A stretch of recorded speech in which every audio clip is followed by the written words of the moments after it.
Kembali di iNews Malam, pemirsa, petugas Satpol PP menggelar razia protokol kesehatan di Pasar Lontar, Jakarta Pusat. 7 orang dikenakan sanksi karena tidak menggunakan masker. Memakai masker, mencuci tangan, dan menjaga jarak untuk memutus rantai penyebaran. Inilah imbauan petugas saat razia protokol kesehatan di Pasar Lontar, Tanah Abang, Jakarta Pusat, Senin siang. 7 pelanggar yang tidak menggunakan masker ditangkap petugas. Sebagian besar pelanggar beralasan tidak memakai masker karena baru selesai makan dan lupa mengenakan masker. Petugas pun memberikan sanksi sosial bagi para pelanggar. Tadi habis makan, nah terus kan kelepas gitu, di depan lagi baras-baras itu, sampah, jadi ada bapak ini yang ngontrol tadi. Untuk pagi ini sudah ada 7 pelanggar yang kita tindak sanksi sosial.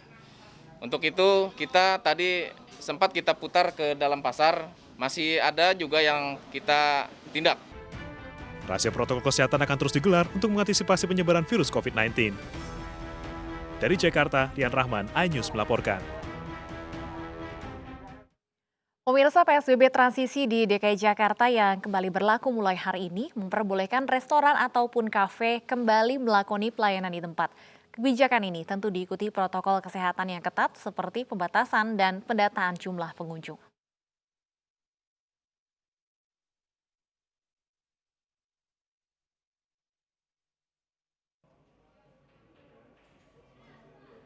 Para pengunjung restoran maupun tempat makan kini bisa kembali menyantap pesanannya di tempat. Di salah satu kedai kopi di Menteng, Jakarta Pusat, pengunjungnya kini bisa kembali menikmati kopi di tempat sekaligus berselancar di dunia maya. Ini dikarenakan Jakarta kembali berlakukan PSBB transisi, yang pada aturannya memperbolehkan restoran maupun rumah makan kembali melayani dine-in atau duduk dan menyantap pesanan di tempat.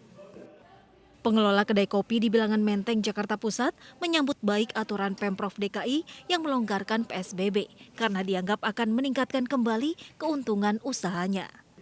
Hal serupa disampaikan pengunjung yang kini leluasa menikmati pesanannya di tempat.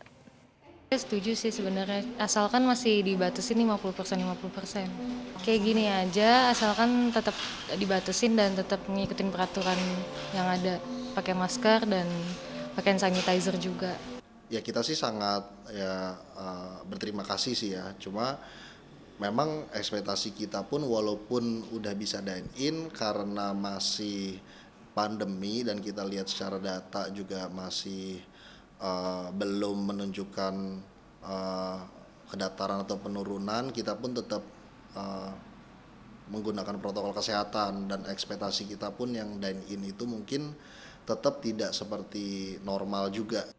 Di masa pemberlakuan PSBB transisi, waktu operasional bagi kafe atau restoran diperbolehkan mulai pukul 10 hingga pukul 21 dengan tetap terapkan protokol kesehatan. Dari Jakarta, Mainia Mutiara, Indra Setiabudi, iNews melaporkan. Gedung DPR RI Senayan ditutup hingga 8 November mendatang. Penutupan ini menyusul banyaknya anggota DPR yang positif COVID-19.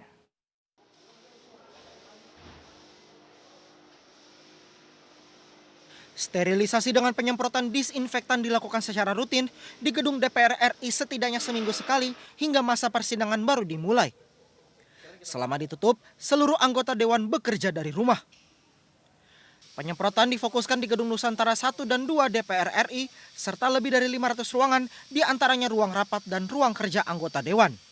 Mulai lakukan sterilisasi ruang-ruang kerja komisi, alat kelengkapan dewan, dan akan terus mengsteril sampai ruang-ruang kerja dewan sampai lantai 24. Ada 575 ruangan, ada 18 ruang alat kelengkapan dewan, fraksi, dan juga sampai di Nusantara yang bundar. Sejak April hingga Oktober 2020 terhitung ada 42 orang di lingkungan DPR RI yang dinyatakan positif COVID-19.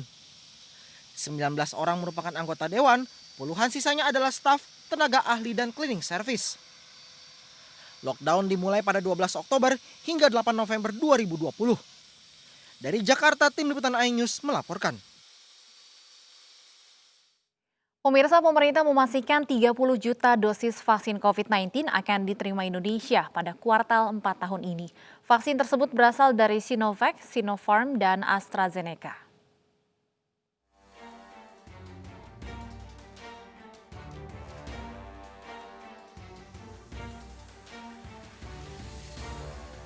Kementerian Kesehatan, Kementerian Luar Negeri, dan Kementerian BUMN tengah mengurus pembelian vaksin COVID-19. Sebanyak 160 juta dosis vaksin akan dibeli secara bertahap oleh pemerintah Indonesia hingga tahun 2022. Sementara untuk tahun ini Indonesia akan menerima sebanyak 30 juta dosis vaksin.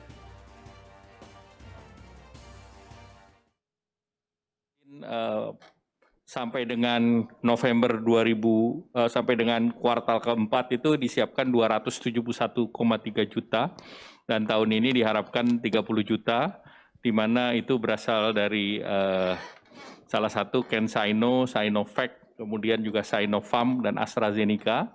AstraZeneca ini sudah ada komitmen 100 juta dan 50 juta sekarang sedang berangkat Menteri Kesehatan, Menteri Luar Negeri, Menteri BUMN untuk mempersiapkan 50 juta yang diorder pertama dan dibayar. Kemudian yang berikut berbasis kepada Bio Farma yang mengadakan, dan pemerintah sudah menurunkan Perpres dan ini adalah untuk pengadaan vaksin. Pemirsa, Suku Dinas Tenaga Kerja dan Transmigrasi Jakarta Barat Senin pagi menginspeksi mendadak atau sidak ke kantor MNC Kebonjeruk.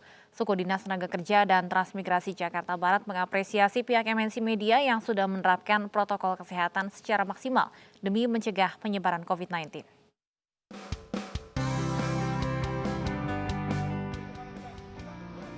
Tim Suku Dinas Tenaga Kerja dan Transmigrasi Jakarta Barat yang dipimpin Kepala Suku Dinas Ahmad Yala Senin pagi mendatangi kantor MNC Kebonjeruk, Jakarta Barat. Tim memeriksa beberapa tempat di komplek MNC Kebonjeruk, mulai dari ruang kerja, kantin, dan berbagai peraturan wajib terkait penerapan protokol kesehatan. Mulai dari pengukuran suhu hingga ketersediaan tempat cuci tangan. Suku Dinas Tenaga Kerja dan Transmigrasi Jakarta Barat mengapresiasi pihak MNC Media yang sudah menerapkan protokol kesehatan secara maksimal demi mencegah penyebaran virus COVID-19. Tim bahkan sempat menanyakan langsung ke karyawan terkait peraturan jumlah kehadiran harus 50% di masa PSBB transisi ini. Monitor saya langsung ke lapangan, saya datang ke gedung MNC Group ini yang di Jalan Perjuangan.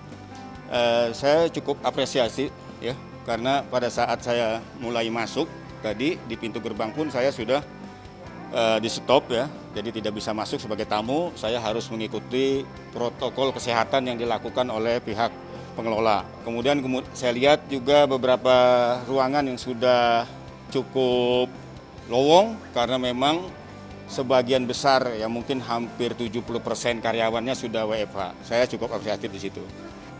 Sementara itu, pihak pengelola gedung mengaku penerapan protokol kesehatan sudah diterapkan dengan ketat sejak pandemi merebak.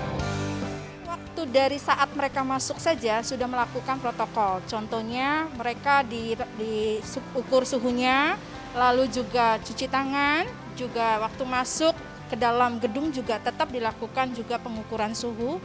Dan di lapangan juga kita sudah melakukan WFH untuk seluruh karyawan yang ada di sini.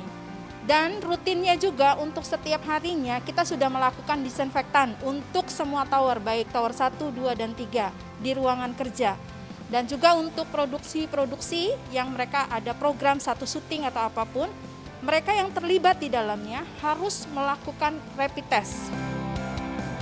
Suku Dinas Tenaga Kerja dan Transmigrasi Jakarta Barat mengingatkan pengaturan yang ketat dari pihak perusahaan tidak akan berhasil jika tidak diikuti sikap disiplin dari seluruh karyawannya.